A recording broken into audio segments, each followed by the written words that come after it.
Hi friends, dear brothers and sisters, எல்லோருக்கும் வணக்கம். இந்த வீடியோவில் நம்ம எதை பார்க்க போகிறோம்னு பார்த்தோம்னா டிஎன்பிஎஸ்சி குரூப் 4 ஸ்டடி பிளான் 2025 அதை தான் பார்க்க போகிறோம். ஃப்ரெண்ட்ஸ், இந்த வீடியோ எல்லாருக்குமானது.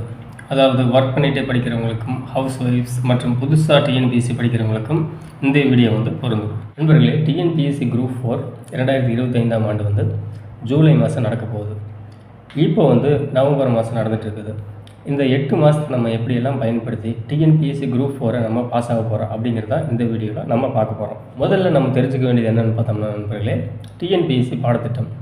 இந்த பாடத்திட்டத்தின்படி டிஎன்பிஎஸ்சி குரூப் 4 300 மார்க்குகளை உடையது, 300 மார்க்ஸ். நண்பர்களே, தமிழில் 100 கேள்விகள் கேட்பார்கள்.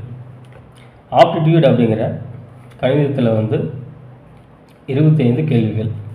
அப்புறம் பொது அறிவு ஜிஎஸ் அதில் 75 கேள்விகள். மொத்தம் 300 கேள்விகள் நண்பர்களே. மன்னிக்கவும், 200 கேள்விகள். இதில் நண்பர்களே, தமிழில் நம்ம 100க்கு குறைஞ்சது 90லிருந்து 95 மதிப்பெண்களாவது நம்ம எடுக்க வேண்டும்.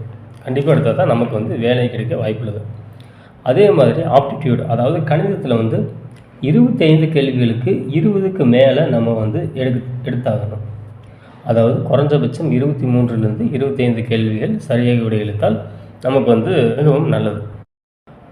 அதே போல் நண்பர்களே, ஜிஎஸ் பொறுத்தளவு குறைஞ்சபட்சம் 75 கேள்விகளுக்கு குறைந்தபட்சம் 50 மதிப்பெண்களுக்கு, அதிகபட்சம் 60 கேள்விகளுக்கு நாம் சரியாக விடையளித்தாக வேண்டும். நண்பர்களே, பொது தமிழை பொறுத்தளவுக்கு நமக்கு சிலபஸே தேவையில்லை நண்பர்களே.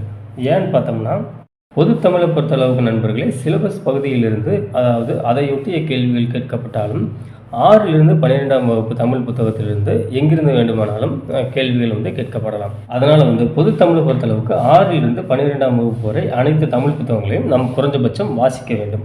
நண்பர்களே, பொது தமிழில் ஒவ்வொரு வகுப்பிற்கும் தமிழ் புத்தகங்களை வாசித்து முடித்த பின்பு அந்த வகுப்பிற்கான மார்க் டெஸ்ட், அதாவது 6ஆம் வகுப்பு படித்து முடிச்சிட்டோம்னா நம்ம அந்த 6ஆம் வகுப்பு தமிழுக்கான மார்க் டெஸ்ட் நம்ம எழுதி பார்க்கணும். அதாவது யூடியூப்பில் நம்ம கண்டக்ட் பண்ணி பார்க்கலாம். அதே மாதிரி அனைத்து வகுப்புகளுக்கும் நம்ம மார்க் டெஸ்ட் கண்டக்ட் பண்ணி பார்க்கணும்.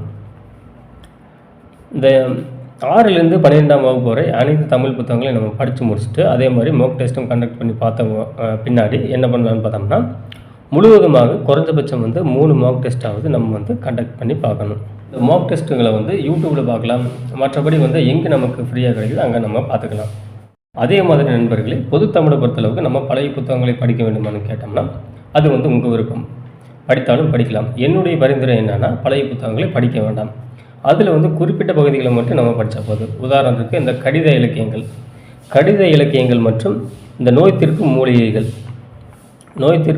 இந்த 2க்கு மட்டும் நம்ம நோட்ஸ் எடுத்தால் போதுமானது. நம்ம 95 மதிப்பெண்களுக்கு மேல் எடுக்க வேண்டுமானால் முக்கியமாக அப்பப்போ நடக்கிற டிஎன்பிஎஸ்சி எக்ஸாம்ஸில் பொது தமிழ் கொஸ்டின்ஸை நம்ம படித்து பார்க்கணும். அதை நம்ம ப்ராக்டிஸ் பண்ணி பார்க்கணும். இந்த மெத்தடில் படித்தாலும் நம்ம பொது தமிழ் கண்டிப்பாக 90லிருந்து 95 கேள்விகள் வரை சரியாக நம்மால் விடையளிக்க முடியும். அடுத்தது ஆப்டிடியூட் அண்ட் மென்டல் அபிலிட்டி பகுதியை நம்ம எப்படி எடுத்துக்கலான்னு பார்த்தோம்னா, 6லிருந்து 10ஆம் வகுப்பு வரையிலான கணித புத்தகங்களை சிலபஸில் கவர் ஆகிற பகுதியை நம்ம படிக்கணும். படிக்கிறது படிக்காததும் உங்கள் விருப்பம் நண்பர்களே. டிஎன்பிஎஸ்சி தேர்வில் எப்படி கொஸ்டின்ஸ் கேட்பாங்கன்னு பார்த்தோம்னா, ஃபார்முலாக்கள், அதாவது வாய்ப்பாடுகளை அடிப்படையாக கொண்டு தான் கொஸ்டின்ஸ் கேட்பாங்க. ஃபார்முலாவை பொறுத்தளவு நண்பர்களே, இந்த ஆப்டிடியூட் பகுதிக்கு தேவையான அனைத்து வாய்ப்பாடுகளையும் நான் தொகுத்து வைத்துள்ளேன். சில வீடியோக்களை நம்ம சேனலில் வெளியிடப்பட்டிருக்கிறது. நீங்கள் பிளேலிஸ்ட்டில் அதை போய் பார்த்துக்கலாம். ஃபார்முலாக்களை மனப்பாடம் பண்ணிட்டாலே நண்பர்களே, நம்ம டிஎன்பிஎஸ்சி தேர்வுகளில் பெரும்பாலான கேள்விகளுக்கு நம்ம பதிலளித்து விடலாம். அடுத்தது முக்கியமான பாயிண்ட் என்னென்னா, கொஸ்டின் பேப்பர் ப்ராக்டிஸ். அதாவது அவ்வப்போது நடக்கிற டிஎன்பிஎஸ்சி தேர்வில் ஆப்டிடியூட் பகுதியில் இருக்கிற கொஸ்டின்ஸை நம்ம ப்ராக்டிஸ் பண்ணி பார்க்கணும். அப்படி ப்ராக்டிஸ் பண்ணும்போது நண்பர்களே, எக்ஸாமில் எப்படி கொஸ்டின்ஸ் கேட்டாலும் நம்மளால் விடையளிக்க முடியும். ஜென்ரல் ஸ்டடீஸ் பொறுத்தளவு நண்பர்கள் நம்ம குறைஞ்சபட்சம் 50லிருந்து 60 கேள்விகளுக்கு நம்ம சரியாக விடையளிக்கணும். அப்போ தான் நமக்கு வேலை கிடைக்க அதிக வாய்ப்பு இருக்கிறது. ஜென்ரல் ஸ்டடீஸில், அதாவது ஜிஎஸில் பெரும்பாலான கேள்விகள் எங்கிருந்து கேட்கப்படுகின்றனன்னு பார்த்தோம்னா, 6லிருந்து 10ஆம் வகுப்பு வரையிலான சோசியல் சயின்ஸ் புக்கில் இருந்தாங்க அதிகமான கேள்விகள் கேட்குறாங்க. அதனால் 6லிருந்து 10ஆம் வகுப்பு வரையிலான சமூக அறிவியல் புத்தகத்தை நம்ம முழுசாக படிக்கணும். அதாவது சிலபஸில் கவர் ஆகிற பகுதியை நம்ம முழுசாக படிக்கணும்.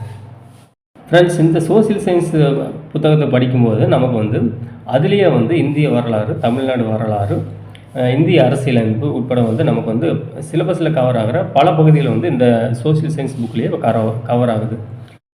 நீங்கள் வந்து நண்பர்களே முதல் வந்து இதற்கு முக்கியத்துவம் கொடுத்துட்டு அதற்கப்புறமா நம்ம வந்து பொது அறிவியலுக்கும், அதாவது ஜென்ரல் சயின்ஸ், கரண்ட் அஃபேர்ஸ் மற்றும் 11ஆம் 12ஆம் வகுப்பு அரசியலமைப்பு மற்றும் வரலாறு புத்தகங்களுக்கு வந்து நம்ம செல்லலாம். கரண்ட் அஃபேர்ஸ் பொறுத்தளவு நண்பர்களே, நீங்கள் வந்து ஏதாவது ஒரு யூடியூப் சேனலை ஃபாலோ பண்ணலாம். அதே மாதிரி நீங்கள் வந்து கண்டிப்பாக டெய்லி நியூஸ் பேப்பர் படிக்கணும். நீங்கள் நியூஸ் பேப்பர் படிக்காட்டியும் பரவாயில்ல நண்பர்களே, தினமும் வந்து நியூஸ் பேப்பர் புரட்டியாவது பார்க்கலாம். அப்படி தினமும் நியூஸ் பேப்பர் பார்க்குற பழக்கம் வந்து உங்களுக்கு வந்து தேர்வில் வந்து மதிப்பெண்கள் எடுக்க உங்களுக்கு வந்து கட்டாயம் நிச்சயமாக உதவும். ஃப்ரெண்ட்ஸ், இந்த பொது தமிழ், ஆப்டிடியூட், இந்த ஜென்ரல் ஸ்டடீஸ் 3க்கும் பொதுவான ஒரு செயல், அதாவது பொதுவான ஒரு ப்ரொசீஜர், நமக்கான ப்ரொசீஜர் என்னன்னு பார்த்தோம்னா கொஸ்டின் பேப்பர் ரிவிஷன் நண்பர்களே. அதாவது டிஎன்பிஎஸ்சி அசல் வினாத்தாள்களை வந்து நம்ம வந்து ப்ராக்டிஸ் பண்ணி பார்க்கணும். அப்படி ப்ராக்டிஸ் பண்ணும்போது நண்பர்களே எக்ஸாமில் வந்து நமக்கு கொஸ்டின்ஸ் ஈஸியாக விடையளிக்க நமக்கு வந்து உதவும். நண்பர்களே, பொது தமிழ் மோக் டெஸ்ட் பொறுத்தளவு நம்ம சேனலில் வந்து அனைத்து வகுப்புகளுக்கு மோக் டெஸ்ட் வீடியோக்கள் வந்து வெளியிடப்படும். ஏற்கனவே வந்து சில வீடியோக்கள் வந்து வெளியிடப்பட்டிருக்கின்றன. அதை வந்து நீங்கள் பார்த்துக்கலாம். ஆப்டிடியூட் பகுதிகளுக்கு வந்து பெரும்பாலான வீடியோக்கள் வந்து வெளியிடப்பட்டிருக்கின்றன. மேலும் சில வீடியோக்கள் வந்து வெளியிடப்படும். அதை பார்த்து நீங்கள் வந்து பயன்பெற்றிருக்கலாம். ஜென்ரல் ஸ்டடீஸுக்கும் நண்பர்களே மிக முக்கியமான வீடியோக்கள் வந்து அப்லோட் செய்யப்படும். ஃப்ரெண்ட்ஸ், நம்ம சேனலில் வெளியிடப்பட்டிருக்கிற வீடியோக்களில் எப்படிப்பட்டதுன்னு பார்த்தோம்னா எக்ஸாமில் டஃப்பான கொஸ்டின்ஸுக்கும் ஈஸியாக விடையளிக்கிற மாதிரி நம்ம வீடியோக்கள் வந்து இருக்கும். நம்ம சேனலை ஃபாலோ பண்ணி வாங்க நண்பர்களே, உங்களுக்கு வந்து வெற்றி வாய்ப்பு பிரகாசமாக இருக்கும். உங்களுக்கு என்னுடைய வாழ்த்துக்கள். நன்றி.